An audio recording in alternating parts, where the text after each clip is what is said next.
Hello, good evening, and hello. My name's Tom Miller, and this is HRTV News.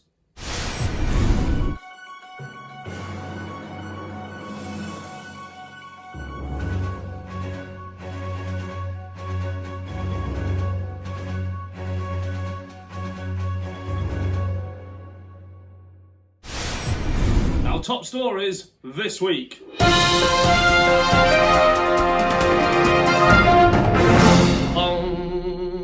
Remote learning. How are parents holding it all together? We find out by talking to some Holy Rosary parents. What's been happening on Alexandra Road recently? We find out all the goss. Ip. We join Mrs. Deitch in the third of our special reports on Burton-on-Trent and the local area. And finally, recognition time. We celebrate some of the amazing work that you've been up to this week. The Holy Rosary parents are an exceptional bunch, currently holding it all together. Some are key workers, some are working from home. All are busy trying to bring up their children, supporting them with learning, and doing all this while trying to figure out what a fronted adverbial is. We caught up with a few Holy Rosary parents to find out how they'd been getting on with online learning. In my day, the only line I had to worry about was the phone line.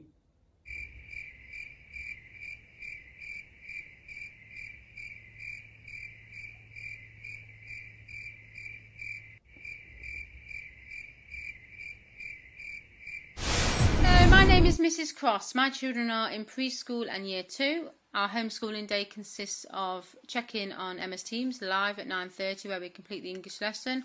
We then take a look at the planning document and complete the task set and upload them to Dojo. After that, homeschool my daughter who's in preschool and we take a look at Class Dojo at the task set by the staff. We get them completed and uploaded as we go. After that, the children have got self-choice to do what they'd like to do for the rest of the day. I believe that this lockdown is a lot better than lockdown 1 in regards to remote learning. It's being delivered in a more manageable way, a more positive way, and it gives the children a lot more better structure as they know what to do each day. There is some pros to it. The children are still being given the opportunity to learn and develop throughout the school tasks and links with school, which is great, so they're not missing out as much as they could be. Also, another pro is for me, I'm currently doing teaching assistant course, so it aids my development for that so much because I'm getting to learn and do new things and gain experience on a teaching level. And there's a few cons to it. Sometimes it can be hard to focus for the children, especially if they don't like a particular subject. And also, I believe that another con could be that it can be a little bit time consuming in how you manage your time with having work and different things, but we do work around it and we get it completed. But overall, we just want to say a huge thank you to all the staff at Holy Rosary. You are doing an incredible job. The amount of hard work and support you are giving, not just pupils but parents, is outstanding. I really am humbled and so glad that my children attend your school. It really is fantastic. You should be also proud of yourself because you are making a difference to the community, so huge well done to you. Thank you so much. Bye. Hi, I have 2 children at Holy Rosary, one in year 5 and one in year 1. This time, lockdown wise, compared to last time, has just been so much easier.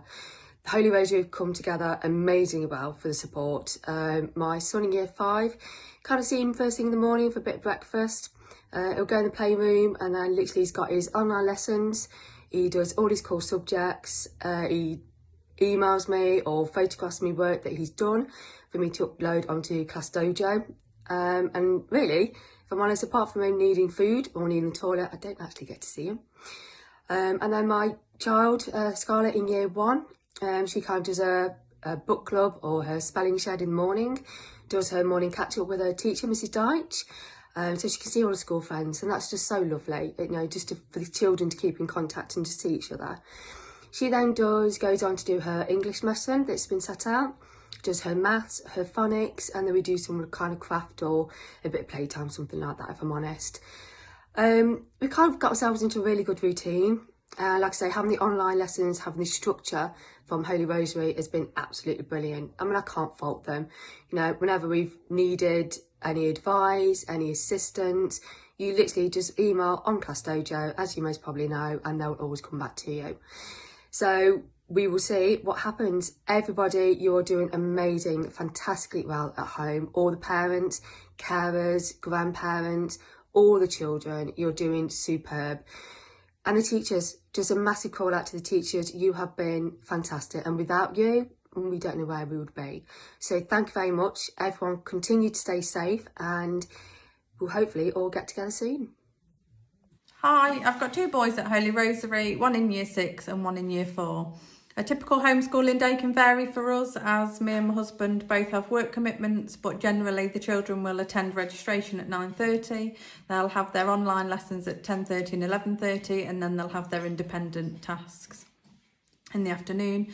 The pros from the previous lockdown of being the structured learning has been really beneficial, and also the online lessons, because the children are able to engage with the teachers, they're able to engage with their friends, and it's given us as parents the support that we know for half an hour, 40 minutes, they can be left independently doing their lesson.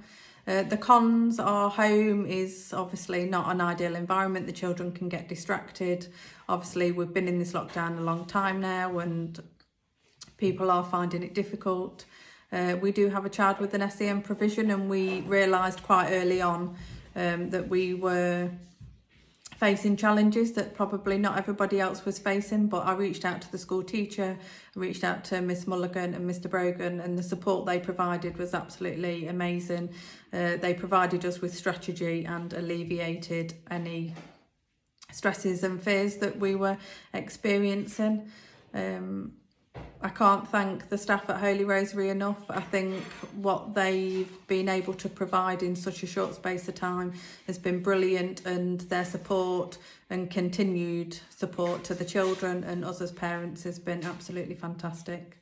So well done to everybody.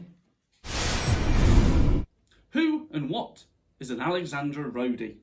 We caught up with local Alexandra Road resident and my new friend Brandon to find out. Hi Brandon, and thanks for joining us on HR TV News. So tell us, what is an Alexandra Roadie? Oh, it's a fantastic group we've got going on Alexandra Road and a few of the neighbouring roads off Alexandra Road. It's based on a WhatsApp group, but it's a community of people all the way along the road, young, the old, people living alone, people with young families, and everyone in between. And it's just an amazing group that's evolved over the last few years, really. Yeah, so tell us, how did this all start? Well, I suppose it goes back about five or 6 years to, I think it was a VE day to start with. So the road was closed off, and you can close the road for an hour with permission and have a street party. And that happened for a couple of years on the trot. But people wanted more. People wanted something that would carry on longer. They were getting to know neighbours they never knew before. And we ended up going into the orchard at the back of the church hall.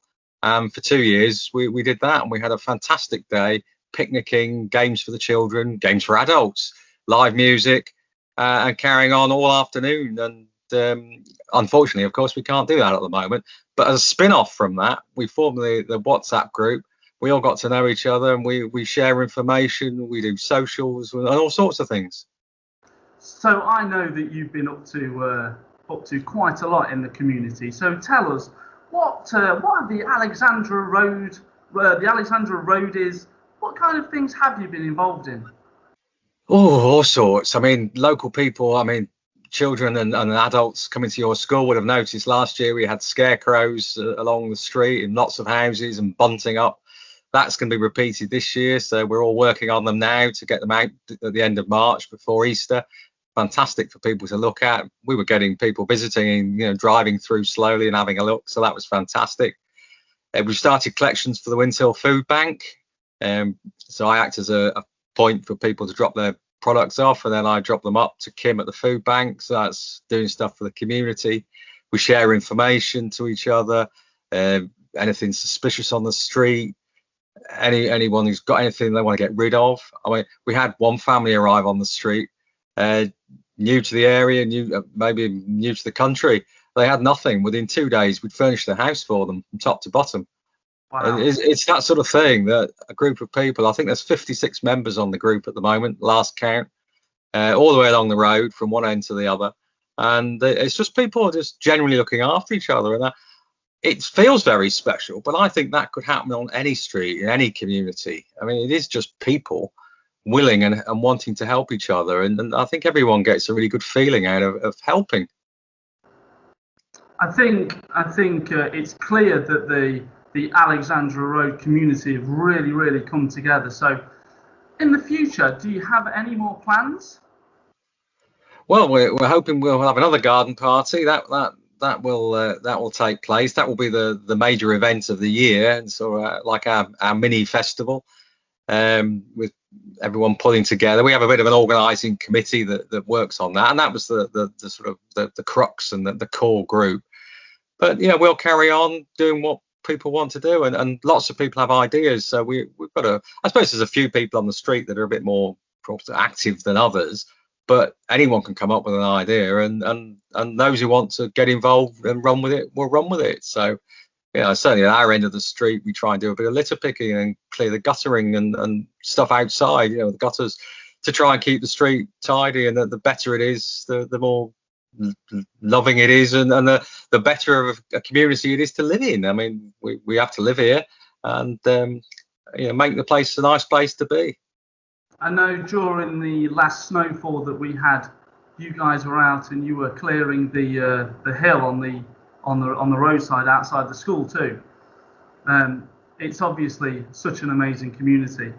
Talking of community, Brandon, and what I'd like to do is I'd like to leave with what you think. How important is it during these kind of tough times to bring the local community together?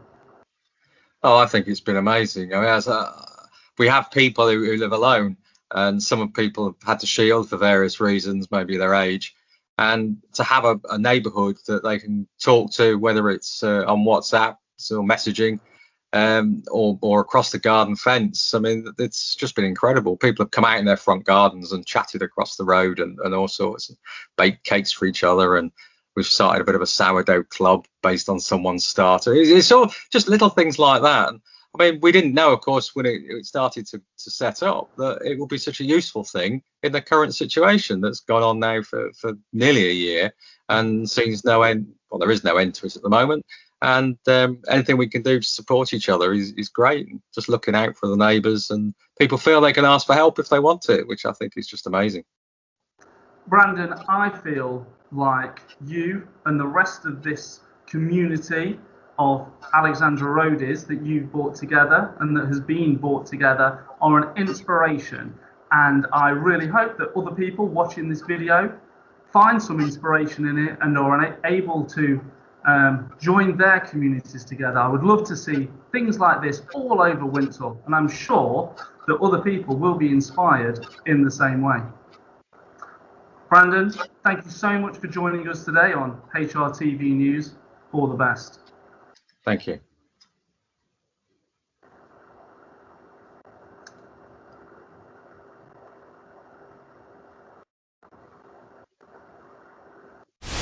Last week, we were flooded with comments about our Burton-on-Trent and the local area segment. We were awash with praise. This week, I watched a programme on the internet about the River Trent. It was a live stream. And now, with the third of our special reports on Burton-on-Trent and the local area, it's Mrs. Deitch with our weekly segment on Burton-on-Trent and the local area. Hi there everyone, Mrs. Deitch here down by the river, reporting on what is yet another rainy day. The recent rain that we've had has actually caused the river to swell somewhat and burst its banks in some places. I think I might be safe here today. The River Trent is the third longest river in the United Kingdom and is 298 kilometres, 185 miles long. It begins in Staffordshire on the southern edge of the Biddulph Moor, and it is the only river known to flow north. The landscape of the Washlands is mostly flat, open grassland. As well as being a home to a variety of plants and animals, and a place for recreation, the Washlands is an extensive natural resource and a floodplain that follows the river through to the heart of Burton-upon-Trent. The brewing industry was also made possible by the local water quality, and in the 19th and 20th century, the town was the world's largest exporter of beer.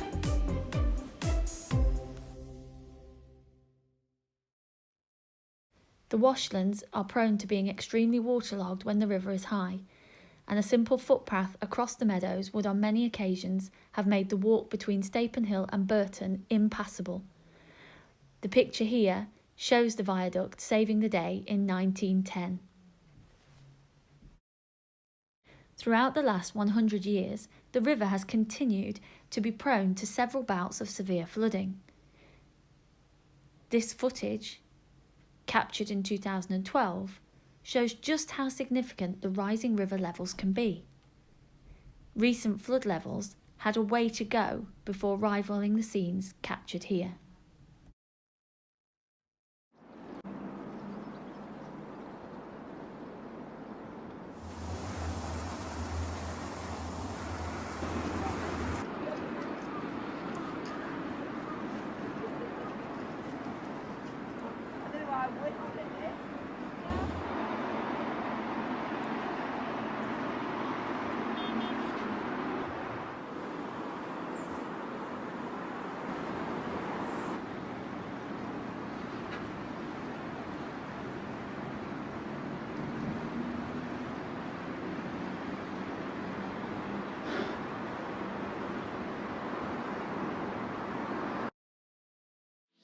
East Staffordshire Borough Council, in partnership with the Environment Agency and a range of public and private sector partners, have developed a new shared landscape vision for the Washlands, with a view to unlocking its real potential in the years to come. I, for one, am excited to see what the future holds for this natural landscape unique to our town of Burton. Back to you in the studio, Mr. Miller. Story, let's head over to Isaac Harris for the weather.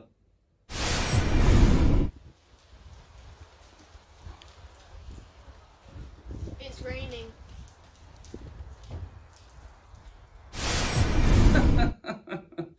It's still raining. Sorry, just caught me reading through my letter of congratulations on winning my St Ralph Sherwin Achievement Award, sent from Kate Griffiths, MP, all the way from the House of Commons. Yes, I am an award winner. But it's not all about me. I'm sure if she had time, Kate would send all of the Holy Rosary children letters of congratulations. Instead, they get celebrated on HRTV News. Let me just...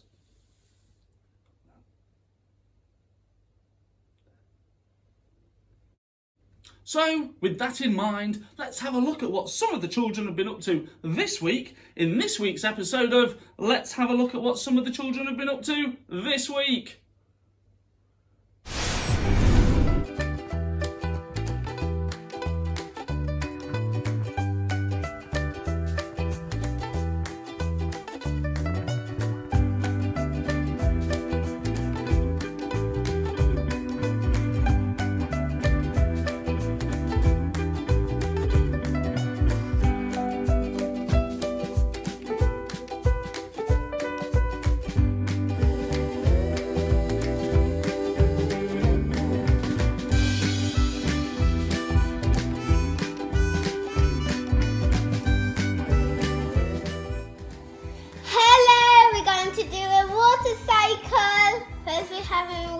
Water, look at this. crazy guys. But nothing good goes. Then shaving cream. Let's shake it. Shake it, shake it. I got it because that was so hard. Here, we're going to do it here. Shake it. Okay, and then But we're going. It's enough. Look, it's enough. two. And then what are you making? Here. Look. Get all around it. It's raining!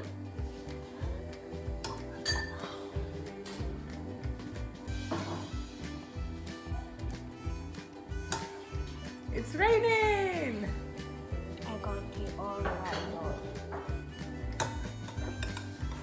Good job.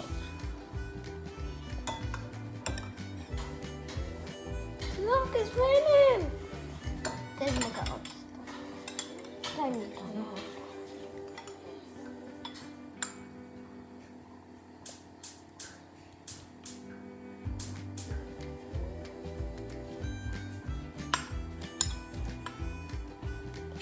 The hot shaving cream dropper.